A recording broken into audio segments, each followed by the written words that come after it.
after that, it sort of snowballed into more often LSD use, and eventually I tried DMT for the first time. That was about a year and a half after I first tried psychedelics, and it was about my 10th trip ever. And a lot of people describe DMT as like flying forward into the chrysanthemum of kaleidoscopic lights and being thrust into a new world. When I did it, I went backwards. And I sort of shrunk outside of the universe. And I saw the whole thing at once. And then I zoomed back into myself where I was. In like a big loop. It's just one big circle. And were you by yourself when you did DMT? Yeah. I was under the impression when I had started to come up, I did the trick where you put foil on the bottom of a 2-liter, heat that up, let the vapor collect inside and just inhale it all at once and hold it. And do that until you have all of it. And I thought I was dying. I thought, crap. This isn't actually DMT and I'm about to die. Okay. And I just put on my headphones, turned on the music I was going to listen to, and laid down and died. And then I woke up a few minutes later, and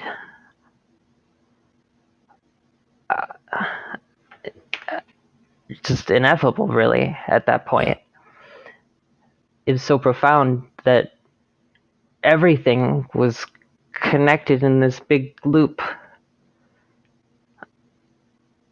And it's sort of always been connected, and it's so hard to figure out what's going on. Yeah.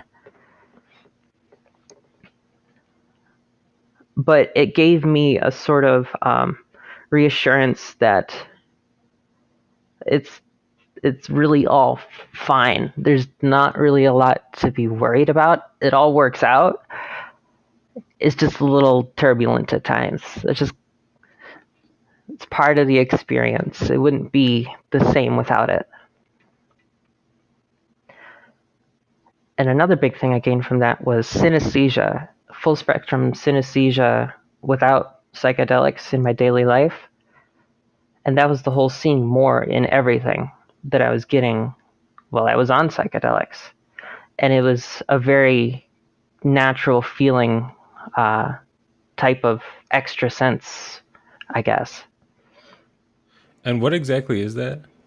Synesthesia is when your senses can be interpreted as different senses. So you can sort of smell colors or like hear tastes. Mm-hmm. And for me, they all sort of mix into just sense. And I can figure out which ones are sourced from which receptors, but they all go through sense before all of that. Mm-hmm. And it's like an extra layer of processing to everything. It feels to me like that's something that's like capable in everyone and could be unlocked through different practices, not necessarily only psychedelics, but I definitely think it's something people could benefit from if it's a thing we ever figure out.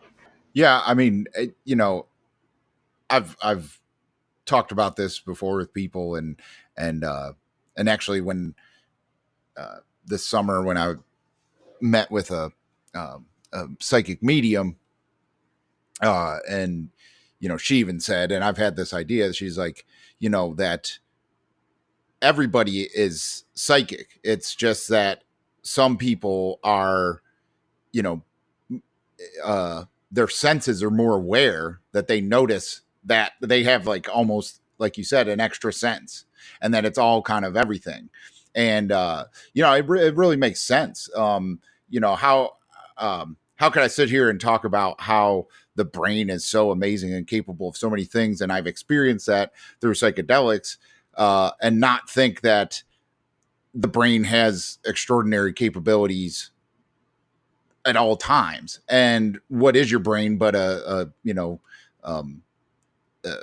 conglomerate of all your senses? And so if you can really be aware that you're able to control that and harness that. I mean,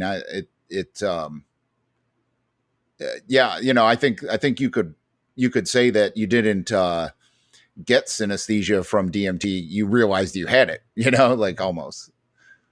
Yeah, exactly.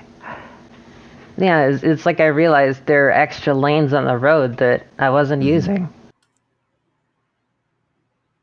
Yeah, it makes sense. I mean, it's hard for me not having that awareness to like kind of even imagine, what that's like. But, I think it's really cool, hearing you talk about it. I do admit that there are times when it's not as useful when you get like zoned into something and you see like all the math like floating in front of you and you see how all the pieces connect and it's like, can you just do the simple task? And it can get distracting because some things are really, really interesting and we take them for granted a lot of the time.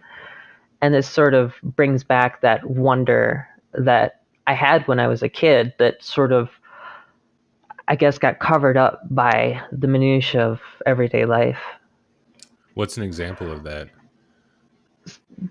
There are some parts. I do automotive CAD design, just 3D modeling on a computer. Oh, yeah. Yeah. And I have some parts that we've produced, and it's fun to fiddle with them and look at all the different mechanisms and the way things interact and how all the different pieces were constructed and manufactured and all the steps along the way.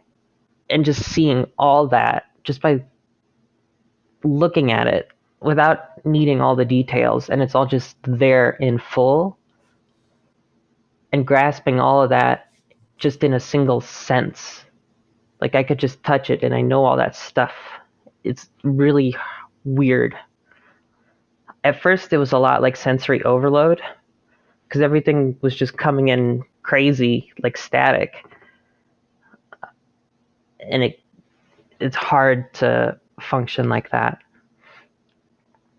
So I've really had to grow into it and learn how to understand it better.